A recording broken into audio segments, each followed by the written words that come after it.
السلام عليكم ورحمة الله وبركاته. ازيكم يا اصحابي؟ عاملين ايه؟ وحشتوني جدا جدا. النهاردة جايبالكم وصفة فظيعة لتطويل الرموش. وتنفع برضو لتتقيل الحواجب، بس هي لتتقيل الرموش وتطويلها للناس اللي عملت مسكرة بوظت حواجبها، للناس اللي بتستخدم مسكرة كل يوم ورموشها وقعت. تابعوا معايا لاخر الفيديو علشان تعرفوا المكونين السحر اللي بيقضوا على تساقط الرموش ويطولها ويتقلها في وقت قصير جدا. يلا بينا يا حبايب قلبي نشوف المكونات اللي معانا. وقبل ما نشوف المكونات اللي معانا الوصفة بتاعت النهاردة، نحب نتذكر نبتدي الفيديو بتاعنا بالذكر بتاع اللهم صل وسلم وبارك على سيدنا محمد وعلى آله وصحبه أجمعين. بصوا يا بنات، قبل ما احب ابدا الفيديو اقول لكم على المكونات بتاعتنا. بلاش تستخدمي المسكرة على رموشك او في عينك كل يوم، تمام؟ يعني حاولوا تريحوها شويه. انا عندي مكونات، مكونين اتنين بس ممكن غير المكونين دول نعملها بالثوم. هقول لكم نعملها بالثوم ازاي. هنجيب راس التومه، احنا عايزين فص توم واحد بس، تمام؟ وهنجيب القطانه بتاعه الودان ونبتدي نخرم التومه وهي بقشرها، تمام؟ نحط فيها التومه، نحط القطانه في التوميه، تمام؟ ونغمض عينينا ونمسح من فوق الرموش، تمام؟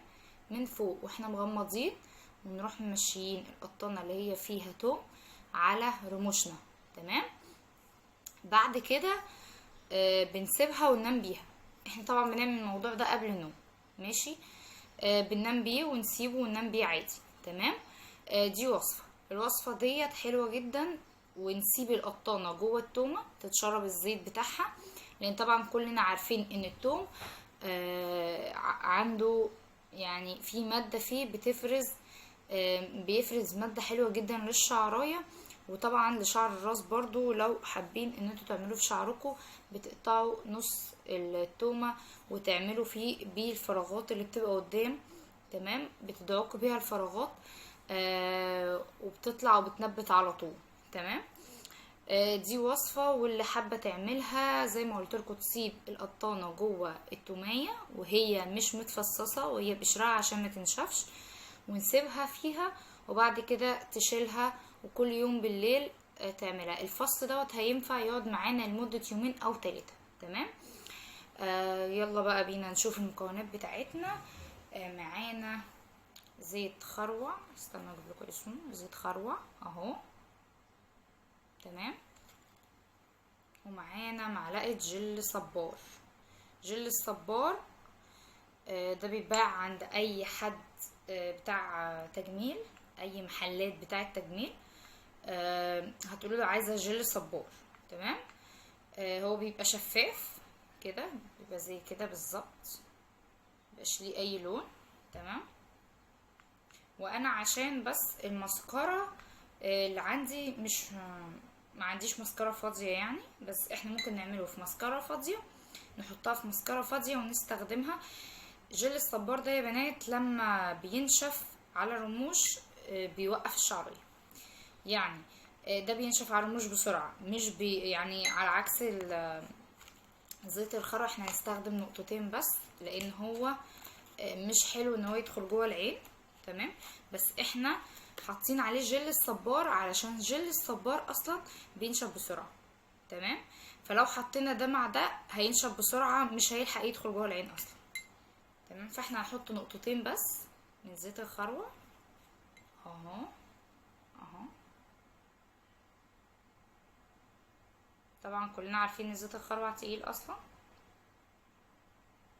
اهو. نقطتين بس،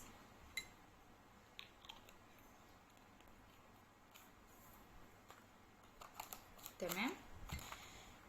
ونبدأ ندمجهم مع بعض. هتلاقوا ان المادة سالت، يعني المكون اللي معانا بقى سايل خالص اهو اهو يا بنات، تمام؟ هيبقى بالشكل ده كده اهو. بصوا بيقع اهو اهو.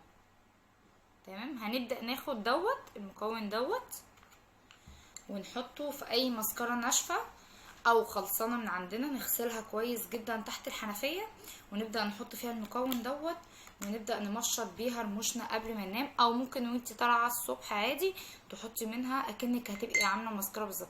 انا للاسف ما عنديش مسكرة فاضية، فعشان كده مش عارفة اوريها لكم، بس انتوا ممكن تحطوا المكون ده بسرنجة، او يعني تحطوها بسهولة جدا في المسكرة، مش هتبقى صعبة. ممكن تخففوها يعني بشوية زيت خروع تاني لو انتوا عايزين، وتحطوها بسرنجة. يعني ممكن تحطوا زيت الخروع الاول، وبعدين تحطوه في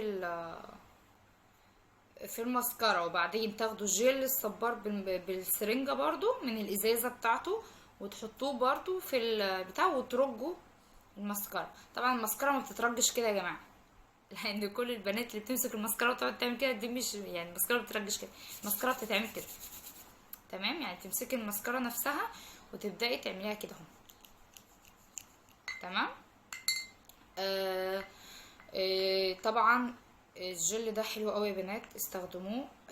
انتي اكنك اول ما تحطيه اكنك حاطه جل او حاطه مسكره على رموشك بالظبط، هتلاقي رموشك طولت ووقفت كده، وهتبقى اكنك حاطه حاجه طبيعيه، هتبقى اكنك رموشك طبيعيه اصلا، مش هيبان ان انتي عامله جل، او مش هيبان ان انتي مش حاطه مسكره، هتنشف بسرعه جدا، وهتبقى حاجه طبيعيه احسن من المسكره، لان المسكره فيها مواد بتوقع كده كده الشعرايه. تمام. ده مكون سحري يا بنات، وحاجه حلوه قوي، ومكون يا رب يكون عجبكم النهارده. الفيديو سهل وبسيط، ولو اي حد عايز اي وصفه، او عنده اي مشكله، بيعاني من اي مشكله، يكلمني عنها في الكومنتات، وانا ان شاء الله هعملها لكم على طول.